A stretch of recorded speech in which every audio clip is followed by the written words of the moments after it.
uma vez, em uma fazenda cercada por uma bela lagoa, uma mamãe pata que esperava ansiosa pelo nascimento de seus filhotes. Ela tinha 5 ovos em seu ninho e, um a um, eles começaram a rachar. Crac! De dentro saíram lindos patinhos amarelinhos, piando felizes. Mas o último ovo era diferente. Ele era maior e demorava mais para quebrar. Até que, finalmente, crac! O ovo se abriu e de dentro saiu um patinho cinza com penas arrepiadas e um bico um pouco maior. Os outros patinhos olharam surpresos. Que esquisito! Cochichou um deles. Ele não parece um de nós, disse outro. Mamãe Pata sorriu e disse com carinho: ele é especial, assim como todos vocês. Mas os irmãos do patinho não foram gentis. Eles riam dele, faziam brincadeiras e nunca o deixavam brincar. Até os animais da fazenda cochichavam sobre ele. O patinho começou a se sentir muito triste.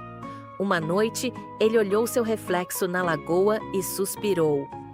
Talvez eu deva encontrar um lugar onde eu pertença. E assim, ele partiu sozinho, em busca de um lar. A jornada do patinho. Ele caminhou por campos, florestas e rios, sempre tentando encontrar novos amigos.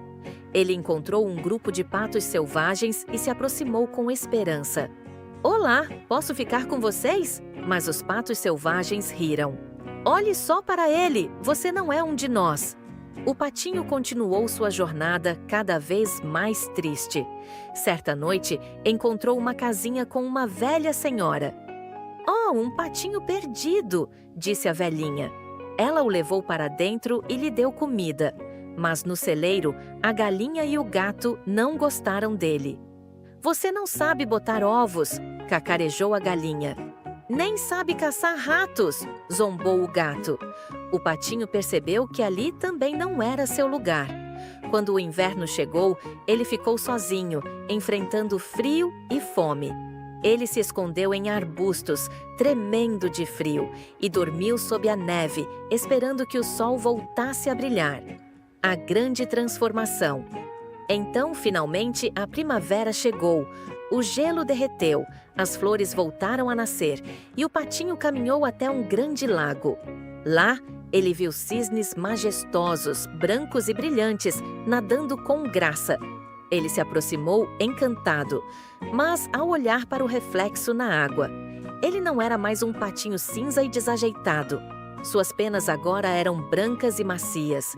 Suas asas eram fortes e lindas. O patinho sempre foi um cisne. Ele só precisava crescer para descobrir quem realmente era. Os cisnes o receberam de asas abertas. Venha, você sempre foi um de nós. E pela primeira vez, o patinho abriu suas asas e voou pelo céu, sentindo a brisa no rosto. Ele não era mais o patinho rejeitado. Agora, ele sabia que a verdadeira beleza está dentro de cada um. E assim, o patinho, que agora era um lindo cisne, viveu feliz para sempre. Era uma vez, em uma vila distante, uma menina chamada Beatriz. Ela morava com seus pais em uma pequena casa de madeira, cercada por uma floresta densa e misteriosa. A casa, embora simples, tinha um charme especial, com janelas de vidro colorido que refletiam o sol da manhã e um jardim com flores de várias cores. Mas o que mais chamava a atenção era a floresta que parecia se estender até o infinito. Ela sempre tinha um ar de segredo, como se esconde-se algo mágico e sombrio. Todas as noites, antes de dormir, sua avó, uma mulher de cabelos grisalhos e olhos cansados, se sentava ao seu lado e contava histórias sobre criaturas do folclore. Havia uma história, porém, que sempre a deixava inquieta e com um frio na barriga: a história da Cuca. Se você não dormir cedo, a Cuca vem te pegar, dizia sua avó em tom grave, como se quisesse alertá-la de algo perigoso. Mas Beatriz não acreditava nessas histórias. Ela achava que eram apenas formas dos adultos fazerem as crianças obedecerem, uma maneira de impor regras que, para ela, pareciam bobas e sem sentido. A Cuca não existe, pensava Beatriz, segurando firme seu ursinho de pelúcia e olhando para a avó com um sorriso irônico. Ela estava certa de que o mundo não era assim tão mágico e assustador. Mas, em uma noite fria e silenciosa, algo estranho aconteceu.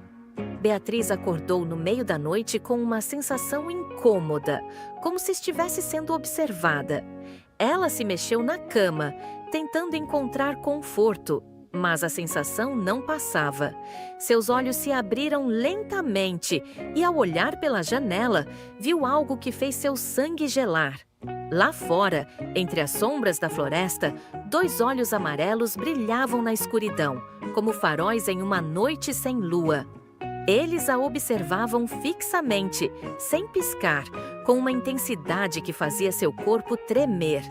Seu coração disparou. Ela piscou várias vezes, achando que aquilo era apenas fruto de sua imaginação. É só um sonho, ela pensou, mas os olhos continuavam lá, imutáveis. Ela se levantou rapidamente e se aproximou da janela para ter certeza de que estava vendo aquilo corretamente.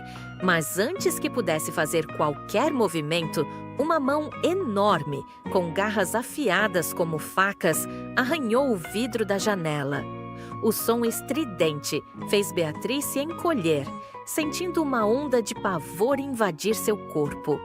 Ela fechou os olhos com força, tentando afastar aquele pesadelo, mas o medo parecia real demais.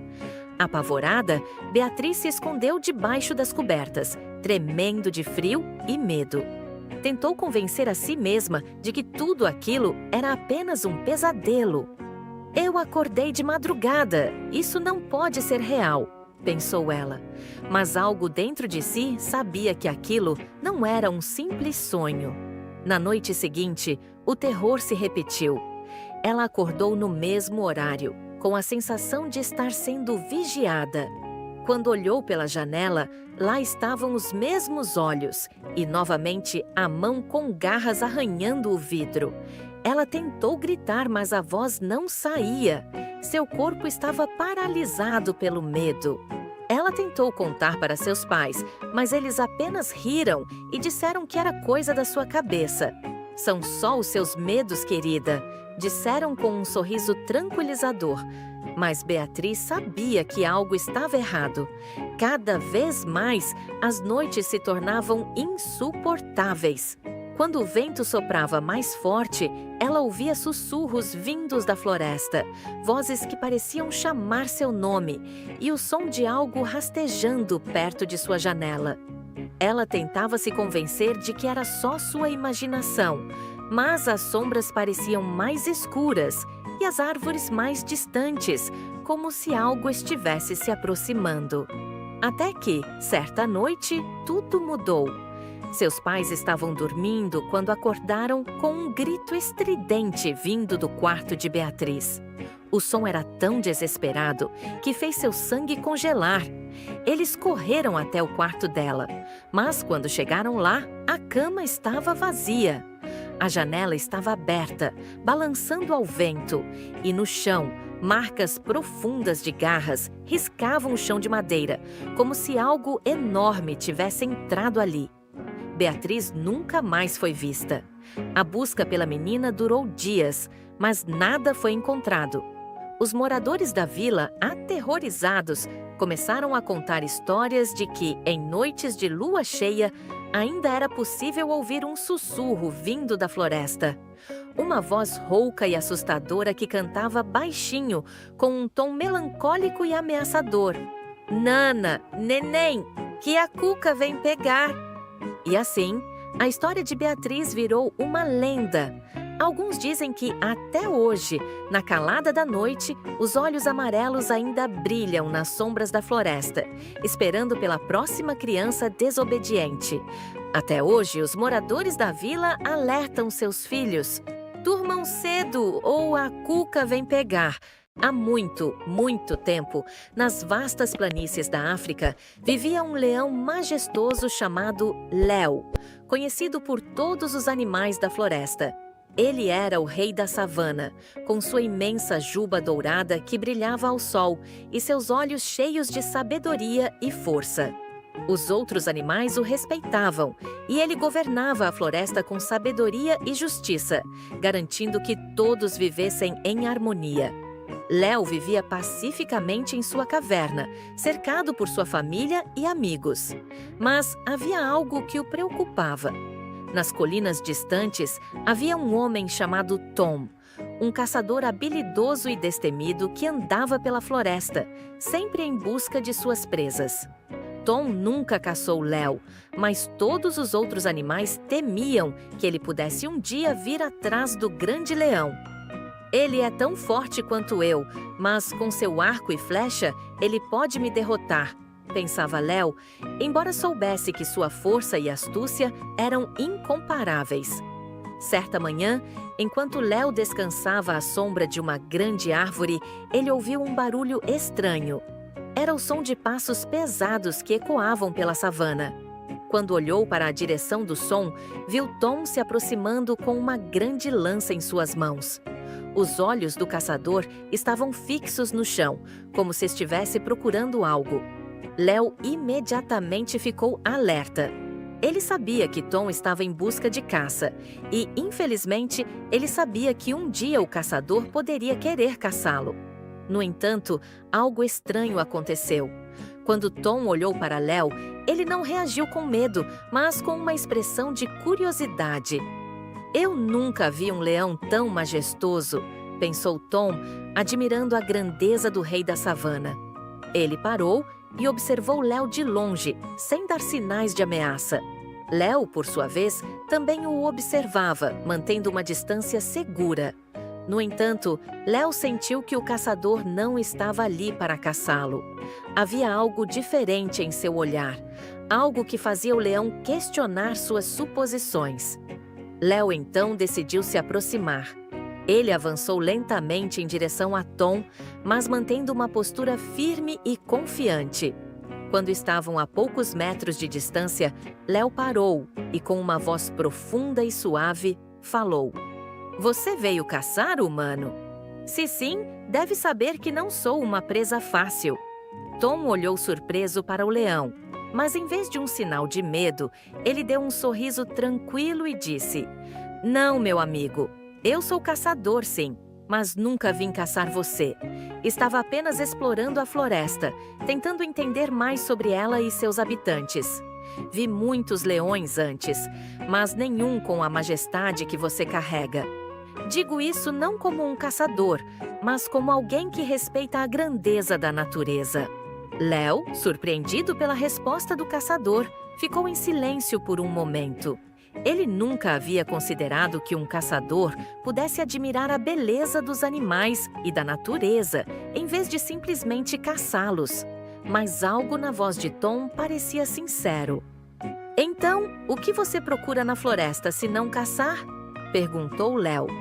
Tom suspirou profundamente e respondeu: "Eu caço para sobreviver, sim, mas também busco entender os animais, seus comportamentos, suas forças e fraquezas. Queria aprender mais sobre o rei da floresta." Ele olhou nos olhos de Léo com uma expressão de respeito. "Talvez, se eu puder aprender com você, possa deixar de caçar e viver em paz com todos os seres da floresta." Léo ficou pensativo. A ideia de um caçador mudar seu modo de vida parecia um sonho distante, mas algo em seu coração dizia que essa poderia ser uma chance única de mostrar a Tom que, ao invés de caçar, ele poderia ser um protetor da floresta. "Eu entendo o que você está dizendo, Tom, mas ser amigo dos animais não é fácil. Eles têm medo de você, assim como você tem medo de mim. Se você quer mudar e viver em paz conosco, terá que ganhar a confiança dos outros. Não posso prometer que será rápido, mas a amizade é algo que se conquista com ações, não com palavras." Tom olhou para Léo com uma nova determinação em seus olhos. "Farei o que for necessário, Léo. Quero aprender com você." E assim, Léo e Tom começaram uma jornada de amizade. Ao longo dos dias, Tom aprendeu sobre a vida na floresta, a importância de respeitar cada criatura e como os leões, como Léo, protegiam os fracos e mantinham o equilíbrio da natureza. Ele passou a ajudar Léo a cuidar da floresta, ajudando a impedir que outros caçadores entrassem na região. Com o tempo, os outros animais começaram a ver Tom não como um inimigo, mas como um amigo que respeitava a natureza e suas criaturas. Ele usava suas habilidades para proteger a floresta e manter a paz, e até ajudava a alimentar os animais com frutas e legumes que ele encontrava. Léo, orgulhoso de seu novo amigo, sempre dizia: "A verdadeira força de um leão não está apenas em sua juba ou em suas garras, mas em seu coração." E Tom, o caçador, tem o coração de um leão. Moral da história: a verdadeira coragem não está em lutar ou caçar, mas em saber quando mudar e respeitar os outros. A amizade e o respeito pela natureza são as maiores vitórias que podemos conquistar.